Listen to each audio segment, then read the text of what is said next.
तो dear students, आजकल आप जानते ही हैं, एक कंट्रोवर्सी क्रिएट हो गई है। जगदीप धनखड़ जो कि राज्यसभा के पदेन सभापति थे और भारत के उपराष्ट्रपति जो उपराष्ट्रपति होता है वो बिना कुछ कहे राज्यसभा का पदेन सभापति हो जाता है।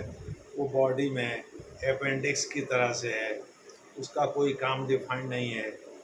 राज्यसभा के इसीलिए पदेन अध्यक्ष के रूप में ही उसका काम डिफाइंड है। जो 12(3) के अंतर्गत सैलरी और वेतन और भत्ते मिलते हैं, वे सभी के सभी 12(3) के अंतर्गत राज्यसभा के सभापति को दिए जाते हैं, जो पदेन पद होता है, यानी चुना जाता है उपराष्ट्रपति के लिए, लेकिन वो ऑफिशिएट करता है राज्यसभा के पदेन सभापति के रूप में, जो कि वही कार्य डिफाइंड है संविधान में। उसके अलावा एज सुन एज पॉसिबल, यानी जितनी जल्दी हो उतनी जल्दी बेहतर होगा कि चुनाव करके उसका पद भर लिया जाए। कोई निश्चित समय सीमा नहीं है। अनुच्छेद 62 और अनुच्छेद 64 को इसमें ध्यान में रखा जाना चाहिए कि भाई 62 के अनुसार 1 महीने से ज़्यादा वो राष्ट्रपति रह नहीं सकता अपने पद पर, और 64 के अनुसार एक्स ऑफिशियो यानी पदेन चेयरपर्सन के रूप में यानी अध्यक्ष के रूप में राज्यसभा के कार्य करता है। तो जगदीप धनखड़ ने रिजाइन कर दिया। उसके बारे में तमाम तरह के नैरेटिव बिल्ड किए गए हैं पत्रकारों के द्वारा। कोई कह रहा है भाई जब मोशन स्वीकार हो गया था यशवंत वर्मा को हटाने का, जो भी दिल्ली हाई कोर्ट के जज रहे हैं लोकसभा में, तो राज्यसभा में विरोधी दलों से के द्वारा लाए गए प्रस्ताव को स्वीकार करने कोई मामला बनता ही नहीं था। इससे संवैधानिक संकट खड़ा हो जाता। कोई कह रहा है शेखर यादव को भी इम्पीच करना चाहते थे जगदीप धनखड़, और विरोधी दलों के गुट में शामिल हो गए थे। वैसे भी वो कई पार्टियों से होते हुए बीजेपी में आए हैं। बीजेपी में बहुत बाद में ज्वाइन किया। वो आरएसएस के विचारधारा से इत्तेफाक रखते नहीं हैं, तो हो सकता है विरोधी, जैसे जयराम रमेश के बारे में कहा जा रहा है, उनके बहुत खास हो गए थे आज के दिनों में। जबकि शुरू में वही कांग्रेस है जिसने कि उनको हटाने संबंधी मोशन लेकर के आई थी, और बाहर जो है उनकी मिमिक्री की गई थी एक टीएमसी के सांसद द्वारा, जो कि राहुल गांधी के द्वारा बनाए गए वीडियो पर आधारित थी।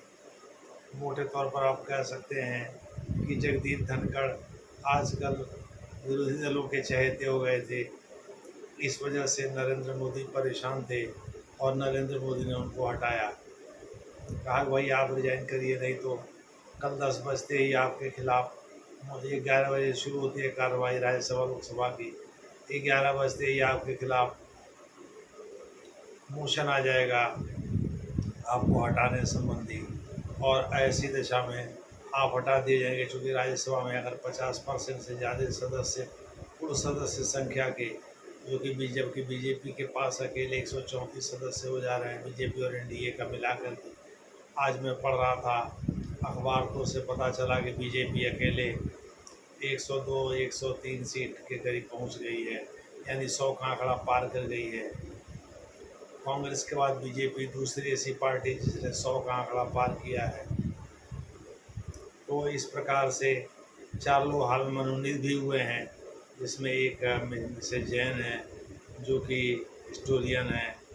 हालांकि वो बीजेपी फॉर्मली ज्वाइन नहीं किए हैं, लेकिन इसकी विचारधारा से इत्तेफाक रखती हैं। एक उज्ज्वल निकम है जो मध्य बॉम्बे से चुनाव लड़े थे, चुनाव हार गए थे लोकसभा का। तो एक उज्ज्वल निकम है, इन्होंने ही अजमल कसाब के केस लड़ा था, उसके खिलाफ केस लड़ा था, और अजमल कसाब को फांसी के फंदे तक पहुँचाया था। यही चीफ प्रोसिक्यूटर थे। तो एक उज्ज्वल निकम है, एक प्रसाद साहब हैं केरला से, जिनके दोनों टांगें काट दी गई थी। उनका आरोप है कि मार्क्सवादी कम्युनिस्ट पार्टी के कार्यकर्ताओं ने ये काम किया था जैसे उन्होंने बीजेपी ज्वाइन किया था। संभवतः ये 93-94 घटना है। उस समय ये बीजेपी ज्वाइन किया और इनका काट दिया गया था पैर। तो उज्ज्वल निकम, बीएन प्रसाद या कोई सम प्रसाद हैं, और एक मैडम है जैन है, हिस्टोरियन है, वो किसी पार्टी की सदस्य नहीं है। और एक और सज्जन है जो कि भारत के विदेश सचिव रहे हैं, सेंट स्टीफन से पढ़े हुए हैं, हर्ष श्रृंगला नाम है उनका।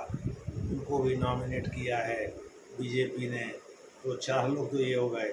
चूँकि राष्ट्रपति के चुनाव में केवल निर्वाचित प्रतिनिधि हिस्सा ले सकते हैं, इसलिए 50% से ज़्यादा जनसंख्या का समर्थन प्राप्त करने के बाद ही कोई राष्ट्रपति हो सकता है, जबकि उपराष्ट्रपति के साथ ऐसा नहीं है। इसमें 19 सदस्य भी भाग लेते हैं, भले वो जनता के द्वारा रिप्रेजेंटेशन डायरेक्ट या इनडायरेक्ट तरीके से नहीं करते, और लोग जनता का रिप्रेजेंटेशन करने वाले होते हैं, विधानसभा के निर्वाचित सदस्यों के द्वारा निर्वाचित किए जाते हैं। इसीलिए अंडमान निकोबार से राज्यसभा में कोई प्रतिनिधित्व नहीं होता।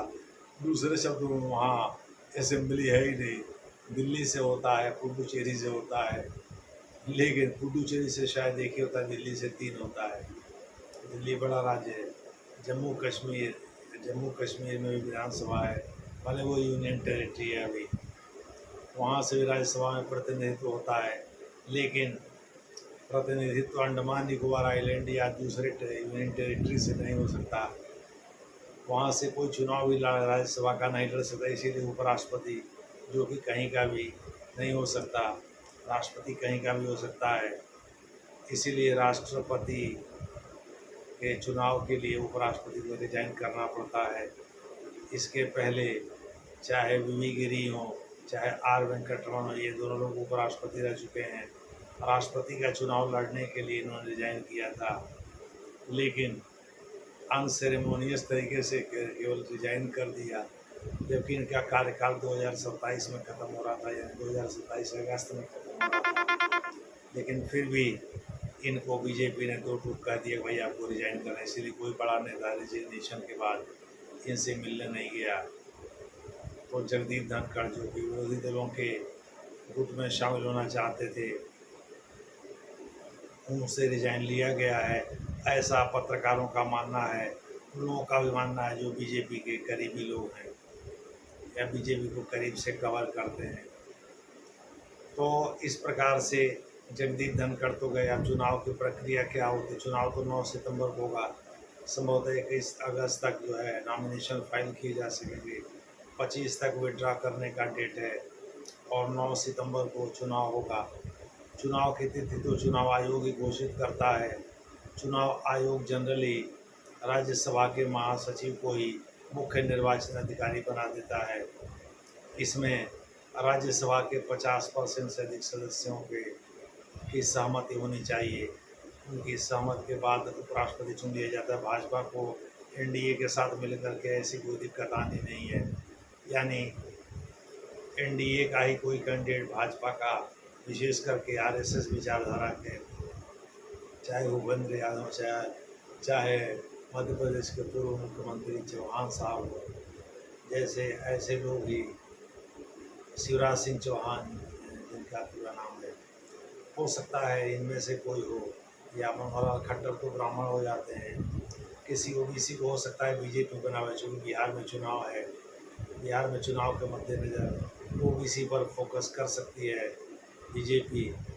यूपी में भी 2027 में चुनाव है, तो इसके मद्देनज़र किसी ऐसे अध्यक्ष को बना सकती है जिसका कार्यकाल बढ़ा करके 2029 तक, जैसे जेपी नड्डा 3 साल तक के लिए कार्यकाल बढ़ाया गया इनका, और अभी भी ऑफिशिएट कर रहे हैं बीजेपी के राष्ट्रीय अध्यक्ष के रूप में।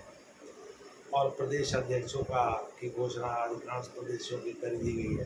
19 प्रदेश अध्यक्ष होने चाहिए, तभी जा करके, यानी 19 प्रदेशों में अध्यक्ष होने चाहिए इनके बाइलाज के हिसाब से, तभी जा करके बीजेपी का राष्ट्रीय अध्यक्ष चुना जा सकता है। तो अब तो बीजेपी ने बना ही दिया है। आधे से अधिक राज्यों में इसकी घोषणा हो भी चुकी है, तो अब तो बीजेपी के राष्ट्रीय अध्यक्ष चुनने में कोई दिक्कत नहीं है। इधर वसुंधरा राजे का भी नाम तेजी से उभरा है, चूँकि उनको भी बुलाया था, दोबारा करके प्रधानमंत्री से मिली हैं। राजस्थान की राजनीति में तो हाशिए पर ढकेल दी गई थी। हो सकता है केंद्रीय राजनीति में उनको जगह मिले या केंद्रीय कैबिनेट में जगह मिले। हो सकता है केंद्र में कोई बड़ा उलटफेर हो कैबिनेट में या मंत्रिपरिषद में, तो जाहिर है वो कैबिनेट स्तर के ही मंत्री बनेंगे, चूँकि किसी राज्य की चीफ मिनिस्टर रही है 2 बार। देखना होगा किस पद पर वो आसीन होती हैं मोदी साहब से मिलने के बाद। अब वो भी कुछ बीजेपी के अगेंस्ट बोलती नहीं है। या हो सकता है राजस्थान में कैबिनेट विस्तार हो, उनके लोगों को उसमें समाहित किया जाना हो, इसके लिए वो मिली हों। देखना होगा आगे क्या होता है, जैसा होगा वैसा आपको बताया जाएगा। मैं तब तक उपराष्ट्रपति के निर्वाचन की प्रक्रिया बता रहा था। तो राज्यसभा के 50% से ज़्यादा लोग मतदान में भाग लें और उनके उपराष्ट्रपति के पक्ष में मतदान करें।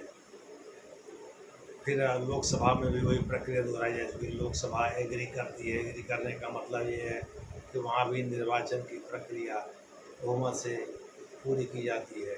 जनरली 50% से अधिक लोग वहाँ भी समर्थन दे देते हैं।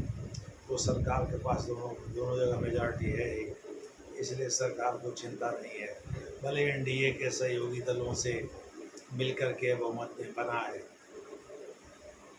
इसमें और राष्ट्रपति के निर्वाचन में एक प्रमुख अंतर यह है कि इसमें मनोनीत प्रतिनिधि भाग लेते हैं उपराष्ट्रपति के निर्वाचन में, जबकि राष्ट्रपति के निर्वाचन में केवल निर्वाचित प्रतिनिधि हिस्सा ले सकते हैं। क्योंकि उसमें जनसंख्या का आकलन देखा जाता है।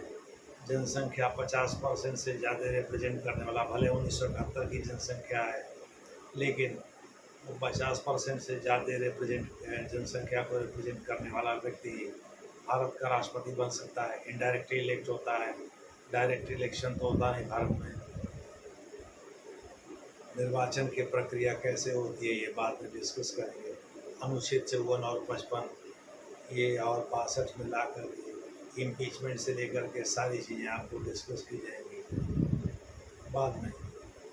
ये PSIR के विद्यार्थियों के लिए भी उपयोगी है, भले ही करंट से जुड़ा हुआ है।